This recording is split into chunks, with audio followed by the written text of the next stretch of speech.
اعوذ باللہ من الشیطان الرجیم بسم اللہ الرحمن الرحیم۔ محترم سامعین، السلام علیکم ورحمۃ اللہ وبرکاتہ۔ جیسا کہ میں نے پہلے آڈیو میں حضرت رقیہ رضی اللہ تعالیٰ عنہ کی زندگی کے بارے میں بتایا تھا اور اس سے متعلق سوالات بھی پوچھے تھے، اس کے جوابات یہ ہیں کہ پہلا سوال تھا کہ حضور صلی اللہ علیہ وسلم کی دوسری بیٹی کا کیا نام ہے؟ تو حضور صلی اللہ علیہ وسلم کی دوسری بیٹی کا نام حضرت رقیہ رضی اللہ تعالیٰ عنہ ہے۔ حضرت رقیہ رضی اللہ تعالیٰ عنہ اور حضرت ام کلثوم رضی اللہ تعالیٰ عنہ کا نکاح کن سے ہوا؟ تو حضرت رقیہ رضی اللہ تعالیٰ عنہ اور حضرت ام کلثوم رضی اللہ تعالیٰ عنہ کا نکاح ابو لہب کے دونوں بیٹوں عتبہ اور عتیبہ سے ہوا تھا۔ ابو لہب کی بیوی کا کیا نام ہے؟ تو ابو لہب کی بیوی کا نام ام جمیل تھا۔ حضور صلی اللہ علیہ وسلم کے نبی بنائے جانے پر ابو لہب کی بیوی نے کیا کیا؟ تو حضور صلی اللہ علیہ وسلم کے نبی بنائے جانے پر ابو لہب کی بیوی نے اپنے دونوں بیٹوں کو کہہ کر ان دونوں لڑکیوں کو طلاق دلوا دی تھی۔ ابو لہب اور اس کی بیوی کی بدترین حرکت پر کون سی صورت نازل ہوئی؟ ابو لہب اور اس کی بیوی کی بدترین حرکت پر سورہ لہب نازل ہوئی۔ حضرت رقیہ رضی اللہ تعالیٰ عنہ کا دوبارہ کس کے ساتھ نکاح ہوا؟ حضرت رقیہ رضی اللہ تعالیٰ عنہ کا دوبارہ حضرت عثمان رضی اللہ تعالیٰ عنہ سے نکاح ہوا۔ حضرت رقیہ رضی اللہ تعالیٰ عنہ اور حضرت عثمان رضی اللہ تعالیٰ عنہ ہجرت کر کے کہاں چلے گئے؟ حضرت رقیہ رضی اللہ تعالیٰ عنہ اور حضرت عثمان غنی رضی اللہ تعالیٰ عنہ ہجرت کر کے حبش چلے گئے۔ حضرت رقیہ رضی اللہ تعالیٰ عنہ کا انتقال کب ہوا؟ حضرت رقیہ رضی اللہ تعالیٰ عنہ کا انتقال جنگ بدر کے موقع پر ہوا۔ تو اب میں آپ کے سامنے حضرت ام کلثوم رضی اللہ تعالیٰ عنہ کی زندگی کے بارے میں بتاؤں گی۔ حضرت ام کلثوم رضی اللہ تعالیٰ عنہ بڑی ہمت اور صبر والی خاتون تھی۔ انہوں نے مکے میں کافروں کی طرف سے ڈھائے جانے والے ظلم و ستم کا مقابلہ ایمان اور صبر کے ساتھ کیا تھا۔ ان ساری مصیبتوں نے ان کے دل میں بڑی نرمی پیدا کر دی تھی۔ جس زمانے میں نبی کریم صلی اللہ علیہ وسلم اور ان کے جانثار ساتھیوں کو قریش نے ابو طالب کی گھاٹی میں قید کر دیا تھا اور ان تک کھانے پینے کی چیزیں نہیں پہنچنے دے رہے تھے، تو انہوں نے 3 سال بڑی تکلیف سے گزارے تھے۔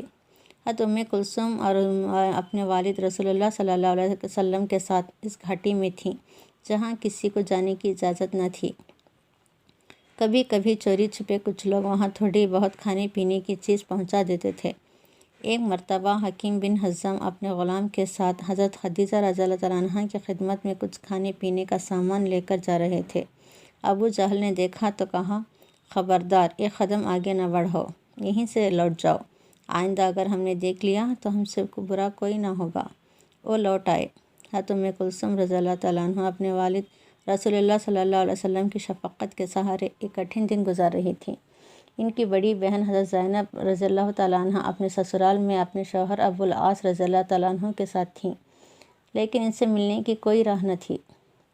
ان کی دوسری بہن حضرت رقیہ رضی اللہ تعالیٰ عنہ دور دراز ملک حبشہ میں اپنے شوہر حضرت عثمان رضی اللہ تعالیٰ عنہ کے ساتھ تھیں، وہ تو اور زیادہ دور تھیں۔ ان کی والدہ حضرت خدیجہ رضی اللہ تعالیٰ عنہ بھی اس گھاٹی میں تھیں، قید، فاقہ اور رنج کی وجہ سے بیمار ہو گئی تھی، لیکن حضرت فاطمہ رضی اللہ تعالیٰ عنہ اور ام کلثوم رضی اللہ تعالیٰ عنہ ان کی تیمارداری کرتی تھیں۔ وہ اکثر ان کو تسلی دیتی تھیں اور کہتی تھیں، امی آپ گھبرائیں نہیں، آپ کو کچھ نہیں ہوگا، مصیبت کے دن کٹ جائیں گے۔ حضرت خدیجہ رضی اللہ تعالیٰ عنہ بہت کمزور ہو گئی تھی۔ 3 سال کے بعد جب وہ قید سے رسول اللہ صلی اللہ علیہ وسلم کے ساتھ رہا ہوئیں تو چلنے پھرنے کی طاقت بھی نہ رہی، بالکل بستر سے لگ گئی تھیں۔ نبوت کا 10واں سال تھا اور رمضان کی 10ویں تاریخ تھی کہ حضرت خدیجہ رضی اللہ تعالیٰ عنہ اپنی بیٹیوں کو اللہ تعالیٰ کے سپرد کر کے دنیا سے رخصت ہو گئیں۔ حضور صلی اللہ علیہ وسلم کو آپ صلی اللہ علیہ وسلم کی آپ کی جدائی کا بہت غم ہوا۔ آپ صلی اللہ علیہ وسلم نے اس پورے سال کو غم کا سال قرار دیا۔ اب حضور صلی اللہ علیہ وسلم کی بیٹیوں میں بڑی ام کلثوم ہی تھیں، اس لیے ان کی ذمہ داریاں بہت بڑھ گئیں۔ انہوں نے بڑی سنجیدگی اور صبر کے ساتھ اپنی تمام ذمہ داریاں پوری کیں۔ اپنی چھوٹی بہن حضرت فاطمہ رضی اللہ تعالیٰ عنہ کی دیکھ بھال اور تربیت کا حق ادا کر دیا۔ یہ سارے دن انہیں اچھی طرح یاد تھے۔ پھر جب رسول کریم صلی اللہ علیہ وسلم نے ہجرت فرمائی تو ام کلثوم اور فاطمہ مکے میں ہی تھیں۔ حضور صلی اللہ علیہ وسلم نے مدینہ پہنچنے کے بعد زید بن حارثہ کو مکہ بھیجا کہ آپ کی بیٹیوں کو مدینہ لائیں، تو ام کلثوم اور حضرت فاطمہ اپنی شفیق والدہ کی خبر اور مکے کی گلیوں کو چھوڑ کر مدینہ پہنچ گئیں۔ ہجرت کے 2 سال گزر گئے۔ اس عرصے میں بڑے بڑے حادثات اور واقعات رونما ہوئے۔ حضرت ام کلثوم رضی اللہ تعالیٰ عنہ وہ منظر بھی دیکھا جب رسول کریم صلی اللہ علیہ وسلم جنگ بدر سے فتح کے بعد مدینہ طیبہ نہایت خوشی کے ساتھ لوٹے، مگر وہاں پہنچ کر آپ صلی اللہ علیہ وسلم بہت سخت غم اور پریشانی سے دوچار ہوئے، کیونکہ آپ صلی اللہ علیہ وسلم کی چہیتی بیٹی حضرت رقیہ رضی اللہ تعالیٰ عنہ جنہیں آپ بیمار چھوڑ کر گئے تھے، دنیا سے رخصت ہو چکی تھیں۔ دونوں بہنیں حضرت ام کلثوم اور حضرت فاطمہ بہت دکھ میں تھیں۔ جب رسول اللہ صلی اللہ علیہ وسلم واپس تشریف لائے تو انہیں دیکھ کر زار قطار رونے لگیں۔ آپ صلی اللہ علیہ وسلم ان کے آنسو پوچھتے جاتے تھے اور خود آپ صلی اللہ علیہ وسلم کی مبارک آنکھوں میں آنسو تھے۔ جب ہجرت کا تیسرا سال تھا تو یہ غم تازہ تھا۔ حضرت عثمان رضی اللہ تعالیٰ عنہ بھی اپنے دل پر داغ لیے بیٹھے تھے۔ اکثر حضور صلی اللہ علیہ وسلم کی خدمت میں حاضر ہوتے تو ان کے دل کو سکون ملتا اور غم کی شدت کم ہو جاتی۔ ایک دن حضور صلی اللہ علیہ وسلم کی خدمت میں حضرت عمر رضی اللہ تعالیٰ عنہ حاضر ہوئے، بہت پریشان تھے۔ حضور صلی اللہ علیہ وسلم نے جب پریشانی کی وجہ دریافت کی تو انہوں نے کہا کہ یا رسول اللہ، ہمیں اس بات سے بہت صدمہ ہوا ہے کہ ہم نے اپنی بیٹی حفصہ کے لیے حضرت ابوبکر صدیق رضی اللہ تعالیٰ عنہ اور حضرت عثمان رضی اللہ تعالیٰ عنہ سے رشتہ مانگا، لیکن دونوں حضرات نے انکار کر دیا۔ حضور صلی اللہ علیہ وسلم نے انہیں پیار و محبت سے سمجھایا اور تسلی دی اور فرمایا کہ حفصہ کی شادی جس شخص سے ہوگی وہ ابوبکر اور عثمان سے بہتر ہے، اور عثمان کی شادی جس سے ہوگی وہ حفصہ سے بہتر ہے۔ جو بات اشاروں میں فرمائی گئی تھی اس کی تشریح یہ ہے کہ حضور صلی اللہ علیہ وسلم نے حضرت حفصہ رضی اللہ تعالیٰ عنہ کو اپنے مبارک گھر میں جگہ دی، یعنی حضور صلی اللہ علیہ وسلم نے حضرت حفصہ رضی اللہ تعالیٰ عنہ سے نکاح کر لیا۔ حضور صلی اللہ علیہ وسلم یقیناً حضرت عثمان سے بہتر تھے، یہ وعدہ پورا ہو گیا۔ پھر حضور صلی اللہ علیہ وسلم نے حضرت عثمان سے فرمایا، میں ام کلثوم کو تم سے بیاہ دیتا ہوں۔ یہ بھی فرمایا کہ میری 10 بیٹیاں ہوتی تو میں تم سے ہی بیاہتا۔ حضرت ام کلثوم ہر اعتبار سے حضرت حفصہ سے بہتر تھیں۔ اس طرح حضور صلی اللہ علیہ وسلم نے حضرت عمر رضی اللہ تعالیٰ عنہ کو تسلی دیتے ہوئے جو کچھ فرمایا تھا اسے سچ کر دکھایا، اور تیسری ہجری کے ماہ ربیع الاول میں حضرت ام کلثوم کی شادی حضرت عثمان سے ہو گئی، اور حضرت ام کلثوم رضی اللہ تعالیٰ عنہ جب رخصت ہو کر حضرت عثمان رضی اللہ تعالیٰ عنہ کے گھر میں آئیں تو 6 سال تک بڑے آرام سے رہیں۔ اللہ کے فضل سے ہر طرح کا سکھ چین نصیب تھا۔ انہوں نے اپنی آنکھوں سے دیکھا کہ حضور صلی اللہ علیہ وسلم ایک کے بعد دوسرے جہاد کے لیے برابر تشریف لے جا رہے ہیں۔ ایک لڑائی ختم ہوتی ہے، دوسری سامنے آ جاتی ہے۔ حضور صلی اللہ علیہ وسلم بڑی ثابت قدمی کے ساتھ جہاد فرماتے رہے اور ہر لڑائی سے کامیاب ہو کر تشریف لاتے رہے۔ حضرت عثمان رضی اللہ تعالیٰ عنہ مجاہد کی حیثیت سے حضور صلی اللہ علیہ وسلم کے ساتھ تھے۔ 6 سال ذوالقعدہ کے مہینے میں حضور صلی اللہ علیہ وسلم 1500 جانثار صحابہ کو لے کر عمرہ کے لیے نکلے۔ کسی کے پاس کوئی ہتھیار نہ تھا، تلوار ضرور تھی لیکن نیام میں تھی۔ قریش نے راستہ روکا اور انہوں نے کہا کہ ہم مکے میں داخل نہیں ہونے دیں گے، تو حضور صلی اللہ علیہ وسلم نے اپنے داماد حضرت عثمان رضی اللہ تعالیٰ عنہ کو حکم دیا کہ وہ مکہ جائیں اور اہل قریش سے ملیں، انہیں یہ بتائیں کہ ہم جنگ کے ارادے سے نہیں آئے ہیں، ہم تو صرف عمرے کے لیے آئے ہیں۔ ہمارے پاس قربانی کے جانور بھی موجود ہیں، ہماری خواہش صرف اتنی ہے کہ ہم عمرہ کریں اور واپس چلے جائیں۔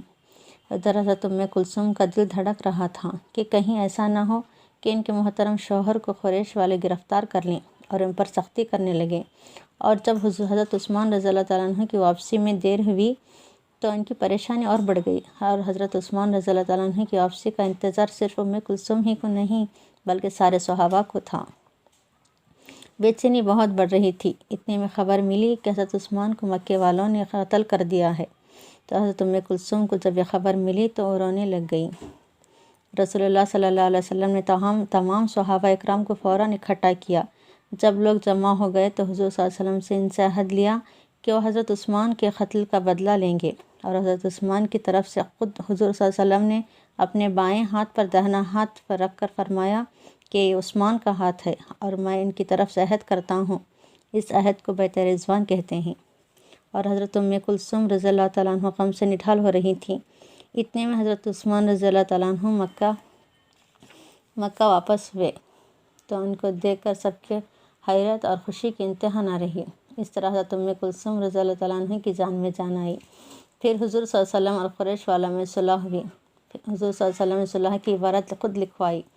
اس میں کچھ ایسی شرطیں تھیں کہ جن کے بارے میں حضرت عمر رضی اللہ تعالیٰ عنہ اور حضرت عثمان رضی اللہ تعالیٰ عنہ کا خیال تھا کہ وہ نہ ہوتی تو اچھا تھا، ان دونوں حضرات نے اپنا خیال ظاہر بھی کیا، مگر حضور صلی اللہ علیہ وسلم کا فیصلہ اپنی جگہ پر قائم رہا۔ صحابہ اکرام رضی اللہ تعالیٰ عنہم نے جب دیکھا کہ حضور صلی اللہ علیہ وسلم نے قربانی کی اور اپنے سر مبارک کے بال اتروائے تو انہوں نے بھی ایسا ہی کیا۔ بعض لوگوں نے بال اتروانے کے بجائے چھوٹے کرائے تھے۔ حضرت ام کلثوم نے اپنے والد رسول اللہ صلی اللہ علیہ وسلم کو یہ کہتے ہوئے سنا، اللہ تعالیٰ ان لوگوں پر رحم فرمائے جنہوں نے اپنے بال اتروائے۔ مکہ کی فتح کے بعد حضرت ام کلثوم کو اپنی والدہ حضرت خدیجہ رضی اللہ تعالیٰ عنہ بہت یاد آنے لگیں۔